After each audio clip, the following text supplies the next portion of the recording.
Hey everyone, and welcome to Almost Cancelled. I am Peter, that is Connor, and we are going to talk about Sharp Objects, Episode 1. I was going to say Season 1 there, but it's not a Season 1, it's a limited series, just one season. But this is called Vanish, this first episode. So, actually, no full spoilers. Do you know, it's been a while. We have not done an Episode 1 of a show in such a long time. It's been a few months, hasn't it? I think it's been more than that. I can't, The Rain on Netflix may have been the last one. That's the only recent one I can think of. That was maybe, what, 3 months ago? Yeah, so we'll start spoiler free, which is what we do if it's an episode 1. Normally we don't if it's an episode 2 or whatever, and so on and so forth. But yeah, we'll start spoiler free. We'll give you a warning in the middle before we go into spoilers, and we'll tell you what we think. So this is Sharp Objects. This is HBO's new show with Amy Adams in the starring role. It's kind of their big summer show that they've kind of built up to. Based on a novel by Gillian Flynn, who of course also wrote Gone Girl, so you got some weight behind there as well. And it's about a reporter who comes back to her hometown that she's kind of been away from for a long time, because there's a series of murders happening in the town. Teenage girls are being abducted and killed, and she's sort of sent back there by our editor because, oh, you're from there, you can make it a bit more personal, you can have a personal touch. But she doesn't really want to go there, and the crux of the show is that it's probably more about her and her personal demons and her reluctance to face her own past. The murder mystery aspect of it is part of that, but it's not necessarily the focus in and of itself. That's not the central driving force of the plot. So that is what the show is. So I'll ask Connor, did you enjoy this first episode? It was all right. So some stuff I liked, other points I kind of found myself a bit bored.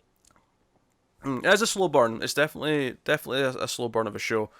I thought it was pretty strong for the most part. I think the direction was typically pretty good. It tended to quick pick a focus depending on the scene. Like a lot of it would be quite close up and like shaky and dreamy, but there'd be certain scenes that would go, no, this is a wide shot that's completely static.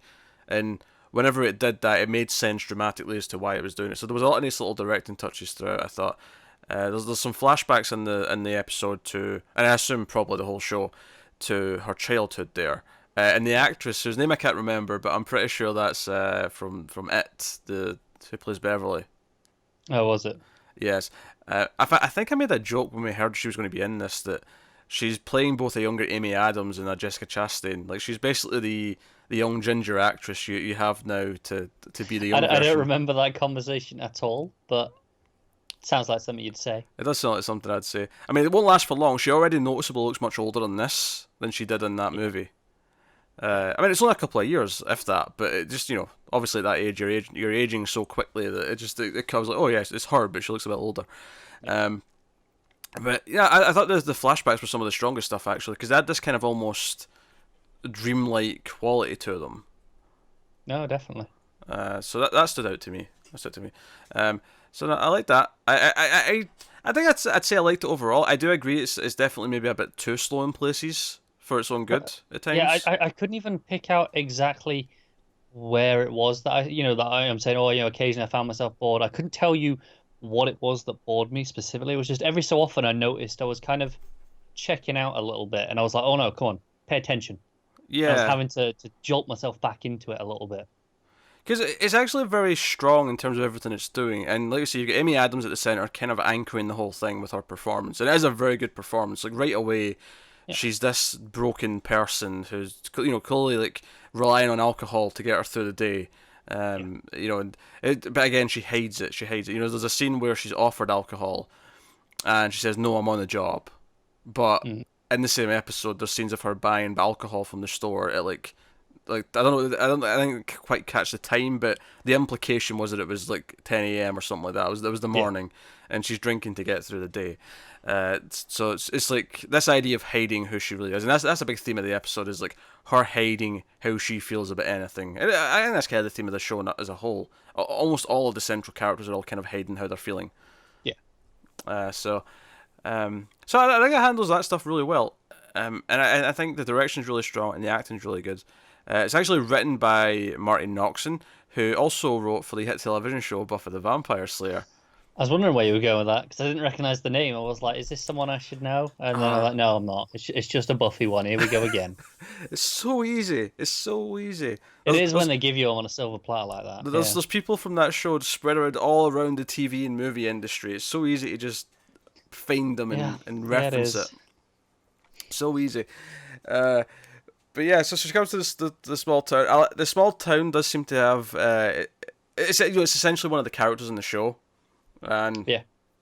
I think they kind of capture that quite well because it has that kind of the midwestern kind of vibe. It's The big city resentment.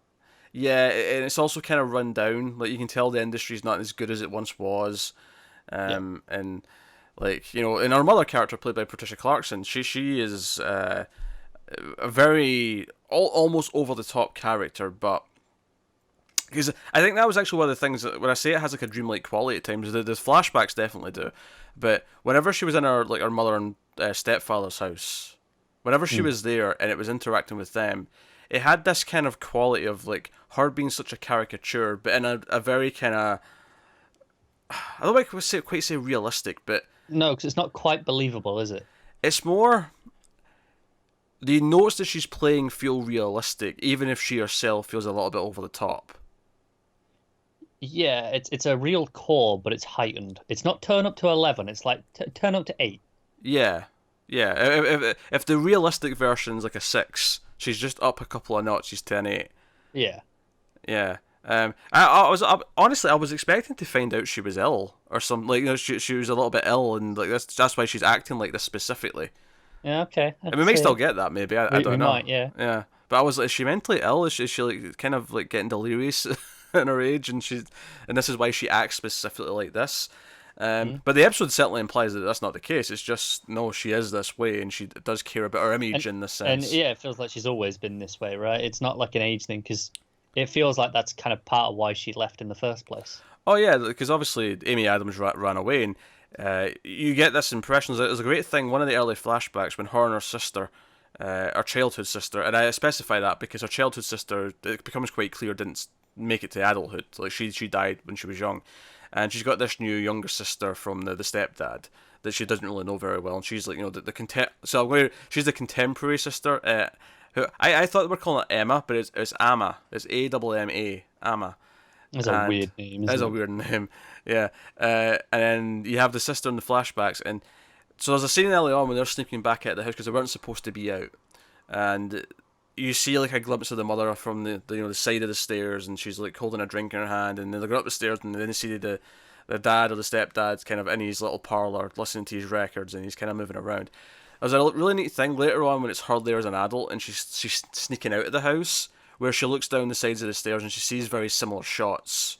Yeah. There's a lot of that. But there's scenes in this where the flashbacks kind of become the real scene.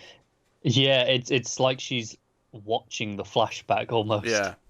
Um, and it's honestly handled quite well because I think I was worried at first, thinking, oh, are they going to go really hokey with this? Mm. But it always had this kind of cold feeling to it. It was never like a gotcha thing. It was always very clear. You always knew immediately that you were in kind of a memory or whatever. Yeah, they didn't try and trick you out at any point.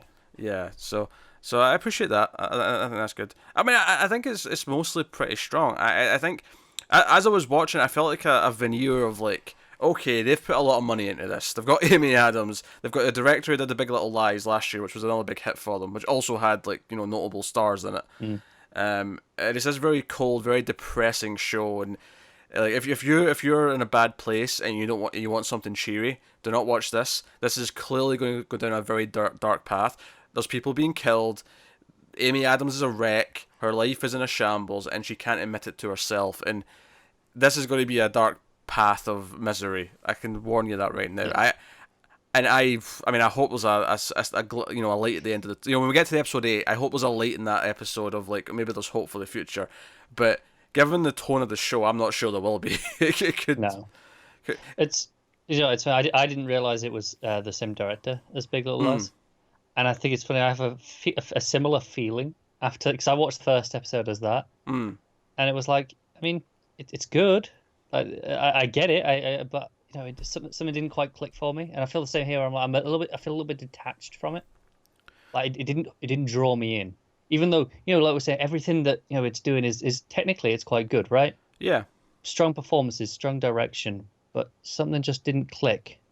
I think it drew me in a little bit more, and I think it drew me in early with specifically with Amy Adams and her performance. I think her like having the back and forth with her boss, her editor, as he's trying to Yeah, convince her to go. I felt character there. Her traveling there, I felt that there. Maybe where it kind of lingered for me a little bit was some of the stuff like after when she's in the bar and she's kind of talking to the detective, and like I think that's maybe where yeah, it sort of sunk a little bit for me. But it kind of picked back up because she goes to talk to the father of the first, because there's been one victim that's been found, and then there's another girl who's missing. And that's kind of where we are in terms of the potential serial killer. But given it's a TV show with 7 more episodes, we're probably assuming that there's going to be a body and then more victims. But she goes to the father of the victim, the first victim, and she tries to interview him. And what I thought was fascinating here is like I feel like so often in like shows or movies with like a journalist try to get to the truth of something, right?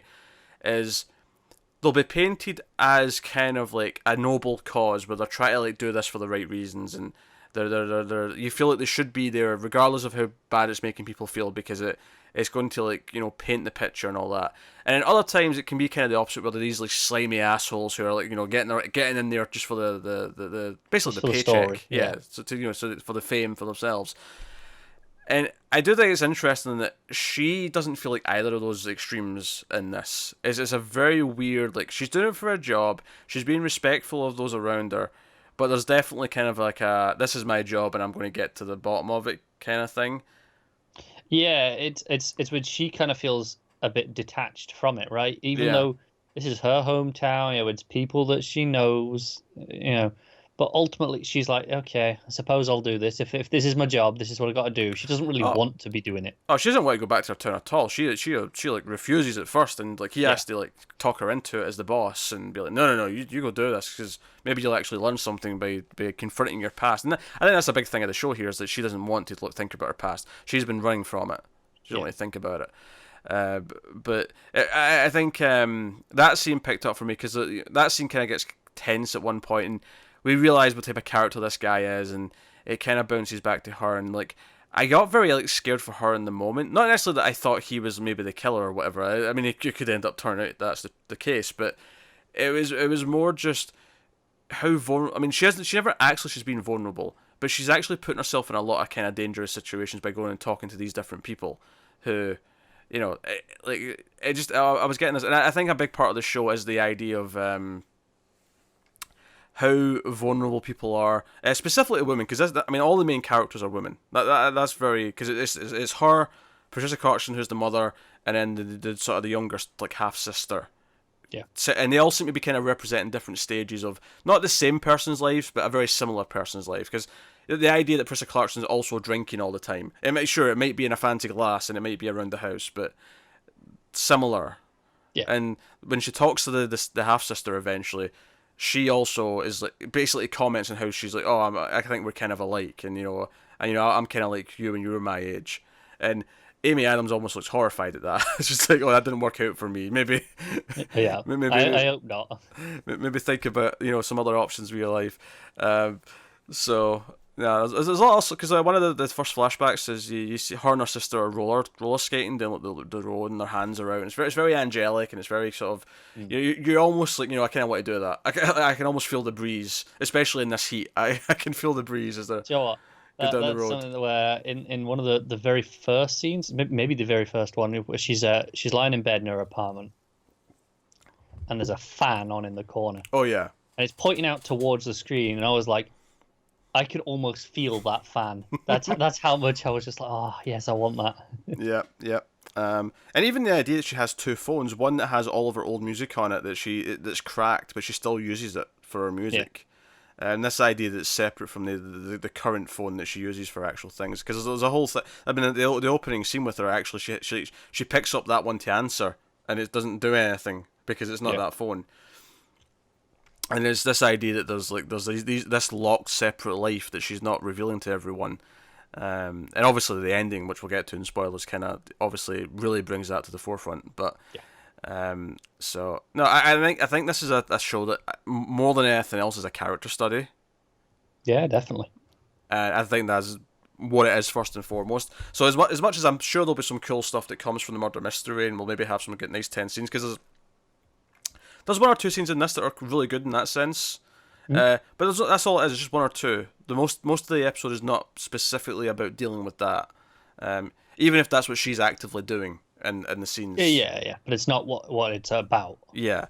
But yeah, it's going to be her. It's going to be how she's dealing with things.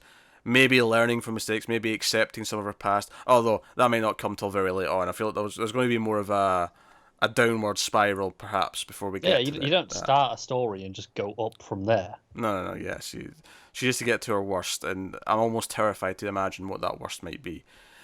But yeah, and so yeah. So that's kind of thing I think all we can talk about before we get into spoilers. I think but so, yeah.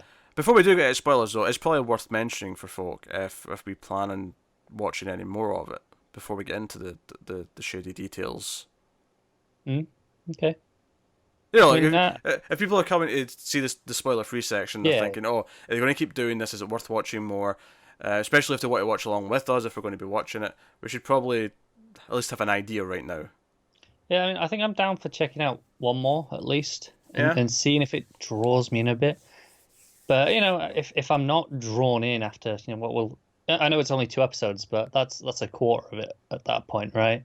Hmm? So I feel like that's the point where okay, if it's not grabbing me, it's probably not going to. Yeah.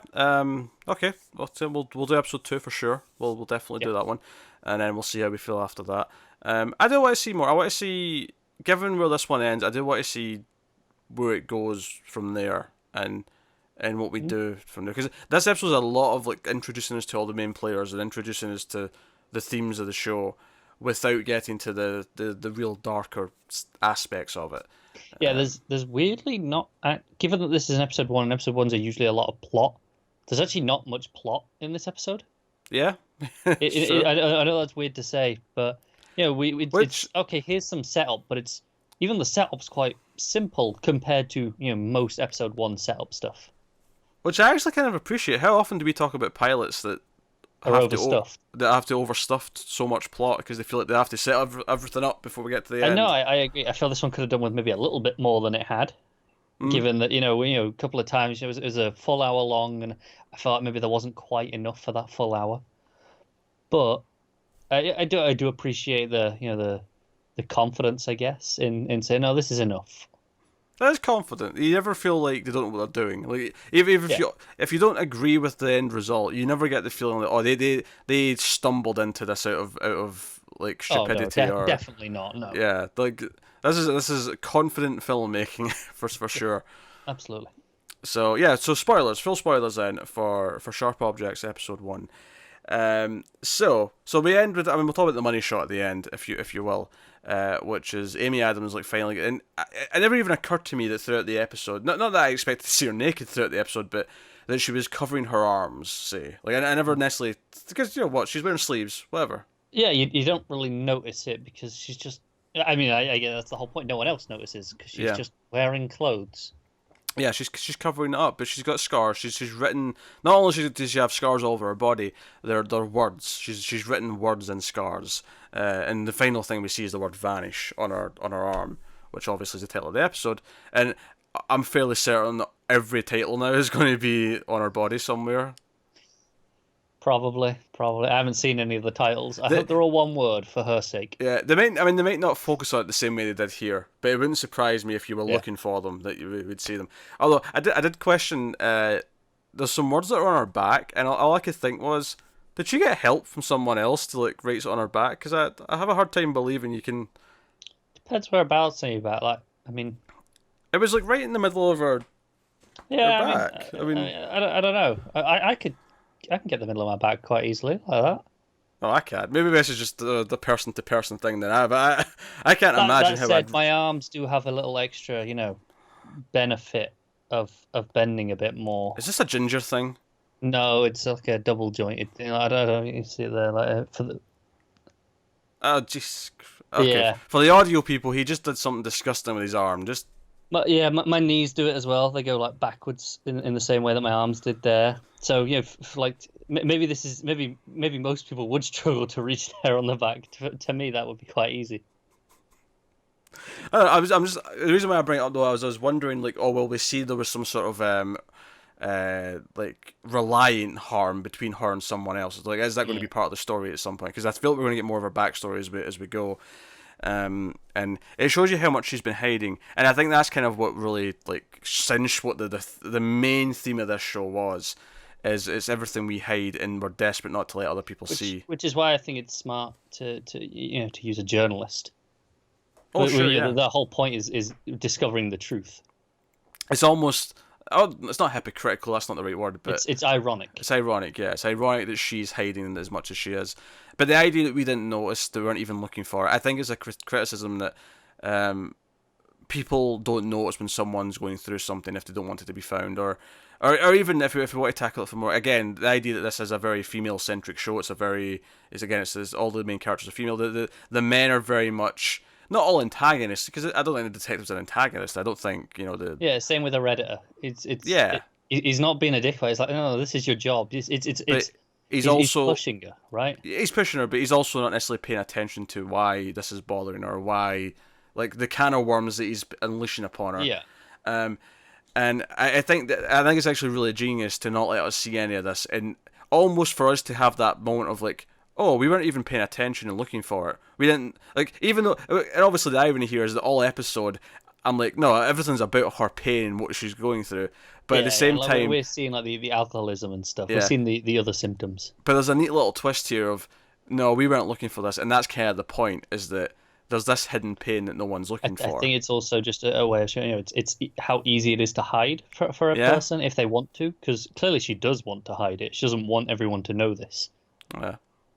And I guess even if you're looking for it, how much would you be able to see if she's not letting you? Yeah, as I understand it, they put a disclaimer. I mean, I turned it off when I hit the credits, but as I Me too. understand it, at the end there's a message or a disclaimer, just for support if if you ever thought of self harm or anything like that. They're usually at the start of episodes now when they do those. They put them before. Yeah. If you watch, at least when you watch them live. Maybe they did on this one. Yeah. So obviously that's the big theme of the episode, and I think it's like, okay, right. So this is no pun intended, a deeper cut than maybe we were thinking Yeah. before. And there's a lot of neat moments. There's a scene where she's masturbating, in the motel, when just after she's arrived there, and she has like the flashback to when she was like sort of 13, 14, and she there's the kid who like, pretends to almost shoot her when I think him and his friends are either they're out hunting, like BB guns or whatever they're doing, Yeah. and he doesn't shoot her. But then later on, she like finds this hut that presumably belongs to the boys, where it's got porn all over the walls, and it kind of intercuts that. And this presumably is maybe the first time she's seen like outright sex acts like this. Yeah. Because that's pretty explicit. You can see in the photos that there's like just outright, 3-ways and 4-ways and all sorts of things happening. But this is intercutting with her masturbating, and you get this impression that, oh, like that is her first kind of sexual, like, not, how do I say experience? That's maybe not the right word, but like her first It's discovery of it, and it's kind of almost set up everything she everything spiral from there. It's like so deep rooted in her that that's why we're seeing it intercut with her masturbating, is that this was her first awakening there, and how messed up she might be now because of that. Not that, I mean, everyone discovers these stupid things in different ways, and they're not always traumatic, but I think even more so in the age of the internet, it's so much easier to discover, right? Oh, sure, yeah. I imagine just about anyone her age in that flashback now, if they'd seen images like this, would be like, what? Yeah. Come at me 3 years ago. Can you imagine having to hide a stack of magazines from your parents now? Like, oh god, no. that's archaic, isn't it? That's the dark age. Yeah, I don't know what teen boys did a couple of decades ago. I am grateful to have been old enough. Yeah, I'm grateful. And that's the thing. We were. I mean, I think just 10 years before we were that age, it was still magazines. Oh, absolutely. I mean, without question, we were just right at that point where it's like this is just the changeover. Yeah, although I think we were maybe and this is a weird tangent to go on this episode, but I think we were the luckiest generation in a way, because it was before all of our parents weren't good with computers, so they didn't understand password protected. They didn't understand making sure you. Speak for yourself. Well, my parents didn't know anything to do with I computers. have parents in IT, so Well, my parents know nothing about computers. In fact, they still the don't. So, the bright side was because there'd been IT, I'd been taught, so I knew how to circumvent. oh, wonderful. Yes. Um, so yeah, so she finds the stash, but I thought that was a really neat scene of like setting up kind of the genesis of her sexual identity, and then like what it is now, where it's still something I mean, not obviously people still masturbate when they're older, but it's not just that she masturbates here. Everyone masturbates, even when they're in a relationship, they still masturbate. But we don't get even a sense that she's even like close to a relationship with anyone. I mean, because obviously as soon as you see her body and you see she's got scars all over, like, does she ever even try? Like, you get the impression she's probably been alone for a long time, maybe forever. Yeah, probably. Uh, I'm sure she probably had some really, like, I imagine there'll maybe be some really dark encounters in her teen and like early 20s Yes, very, years. very unhealthy relationships. Yes, I imagine, but like, and in the recent like 5-10 years, like what, like I can't imagine she's had any proper No. relationships, and I think that's kind of, and intercutting it like that kind of tells you like just where her mind is when it comes to this stuff, and so I think that's where the episode really shines for me, is like moments like that where I was really getting who the character was, and it's a very layered character who throughout the episode, whereas I think Patricia Clarkson's maybe a little bit caricaturish for me right now. Yeah, I agree with that. And I think she could get better as it goes, and we get a bit more of her and we understand why I, she has I to. think the only thing I might say to defend that is I think we might be seeing her from Amy Adams's character point of view. No, that makes sense. Yeah, that could be Like true. because the first time we see her is when she turns up at the house, right? Yeah. And and when we see that, and she's immediately standoffish, and like, oh, okay, didn't really want you to come in, and it feels like maybe we're seeing this Yeah, from her perspective. it's so ice cold. The way she says, "Oh, we didn't really have the house ready for visitors." Yeah, because you say that to your daughter, like your daughter who lived there for years. Yeah, it's not. There's no come in. There's do I have to let you in? Yeah, and now you could be right, and that could be what like gives that stuff the weird. Because even the stepdad, like the way he talks to her, it's so detached and surreal. It is, and I mean, I don't know if I'm right though. I don't know if that's intentional or if I'm just kind of making an excuse for it almost. I don't know. You may be onto something. You may be onto something that it's skewed because that's how she sees it. I'll have to. Um, It's something that I won't know until I see more of it and can get a baseline.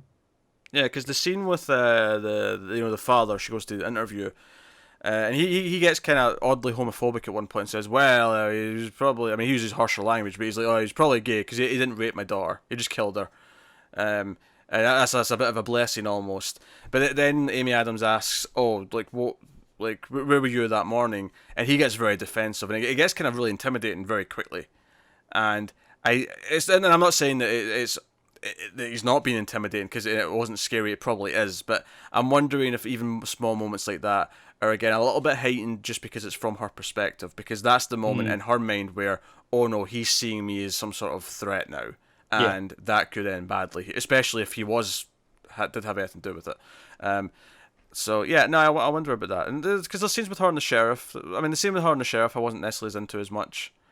no, I mean, I think he's a bit bland. Very stereotypical, but Yeah, nothing bad, but again, a bit caricature, right? he just didn't pop as a character. There's other characters who pop as side characters.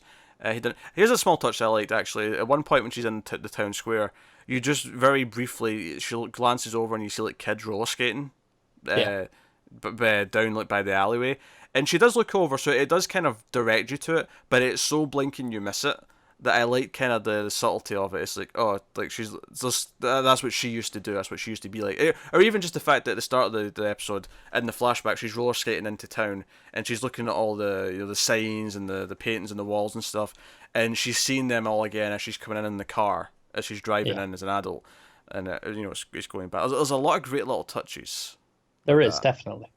And I think that's where it's really shining. I do wonder. Yeah, is it just a case of do you tighten this up by 5-10 minutes, and Mm? Yeah, that could be. that solves the only real problem that I think we have with it right now. Yeah. Very possibly, very possibly. And we do have the killer, and I don't necessarily think the killer's someone we know. If it, I mean, it could be. It could, but it doesn't have to be.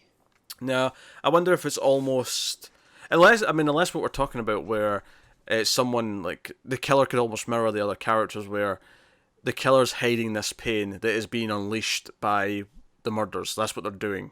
Yeah, they're unable to deal with it in a healthy way. So it's been, Yeah, instead of it's coming out self-harming, this way. it's just Yeah, harming. not that self-harming is healthy, because It's that'd be not. No, called no, out it's not. by my saying that. It's not healthy at all. But um, I mean, by default, better than murdering innocent people, but not. I mean, the bar's pretty low. Yeah, but not remotely close to healthy. Certainly not. Um, yeah, so no, I can see them doing something with that, where it's been someone that's been there the whole time, and that's kind of the point, is that no one's even noticing them, and they need help, because they do need help. It's weird to think of it that way, because typically when someone starts murdering kids, you kind of just want to vilify them, and you're just somewhat right to do that to a point. But there's a reason a lot of them, end up in asylums rather than prisons.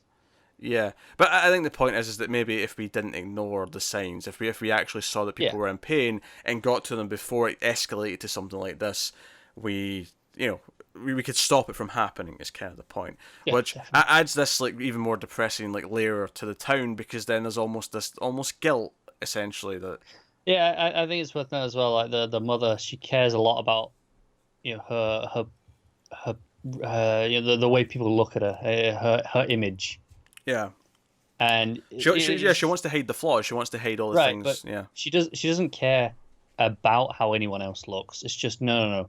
It's I've got to look good. She's constantly saying to her daughter, it's like, everything you do reflects on me. It comes back to me. So you've got to be on your best behavior almost. Which is funny because that she is like a reflection of her, and then the Yeah, little exactly. sister Amma is kind of also like a reflection of her. It's kind of interesting in that way. And it's also neat that we get this like very different ages of the same type of person. Yeah, This generational thing, which you mix in with the flashbacks, and we're really. So we don't know how the original sister died, Mary Ann. We don't know how she died yet. We get the sense that she was sick. It was as an illness, but yeah. we'll maybe get more of that as it goes on. I'm But I'm sure that'll be relevant in one episode at some point. oh sure, because we see the scene at the funeral, the flashback where, again, seemingly the mother, Adora, if I remember that name, she is like so concerned with how the appearance is that she's put makeup on the body and the coffin, and I mean, Camille that's isn't pretty like this. normal.